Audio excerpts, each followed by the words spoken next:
God, a poet, alone on his stage. Every crevice of nothingness was lightless, but he is an artist of artists who paints with no brushes. He speaks, and a hush falls over the crowd. A rush of his spirit crushed the silence enough for creation, longing to be created, to be.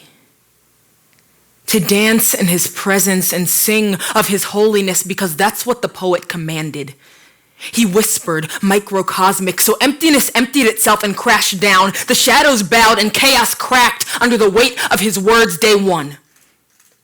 He separated light from darkness, thus creating time that he could keep in his poem so he could wrap his rhymes in rhythm, day two.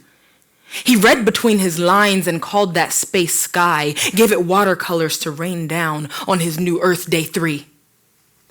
He ordered the sea to heed the shore so that flowers and trees and faith the size of mustard seeds could thrive. Then, day four, the sun lit the stage, a spotlight on him. He wrote purpose in the stars and they twinkled, whirling in brilliant flips and flickers, all to please the poet, the keeper of every word, the one who pulled the letters from his armory of imagery and laid them across that first sunrise.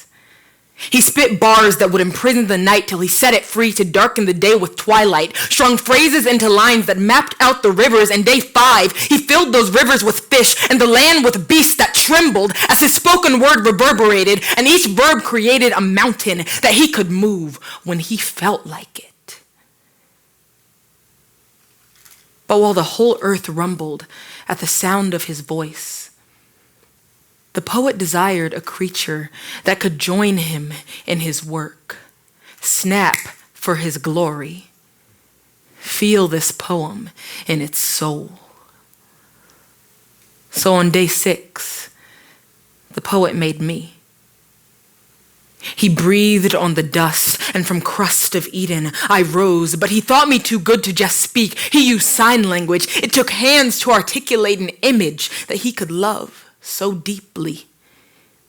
He plucked up my chest and set my heart to catch his cadence, told my lungs to hold their breath till the end of the stanza, then exhale, exaltations, ex nihilo. He kneeled down low to show me how he writes, held my hands and taught me how to mimic his masterpiece, model his strokes. We marveled at the poems we wrote, for they were beautiful to behold. So beautiful, in fact, that I thought I'd try writing without him. My pride inclined me to doubt him, thought I could make it without him. I perverted his verse, cursed his cursive, scratched out the poet's script for my kindergarten penmanship. I cracked open a chasm between us, and when the poet looked across the canyon, he saw prodigal in protege. Abandoned, the poet sat down to carve out a new block of text. The Word, the Christ, the cornerstone to the bridge that he would build to get to me. He layered bricks of metaphor and repetition on metaphor and repetition to petition me to let him pen my next line. Then one day, I did. He wrote redemption I could never earn, and gave me life, though I deserved to burn. He washed away my lies and lust and death, revised, rewrote, erased my brokenness. The great I am, iambic, couldn't be pent up in meter. Jesus died and rose again. Let there be. The anaphora of ages that filled pages of poetry.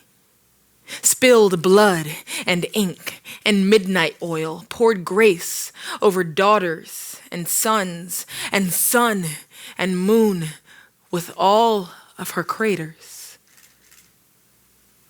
With all of her craters. The Creator is calling his created home. Come to him, for it is written that you are good.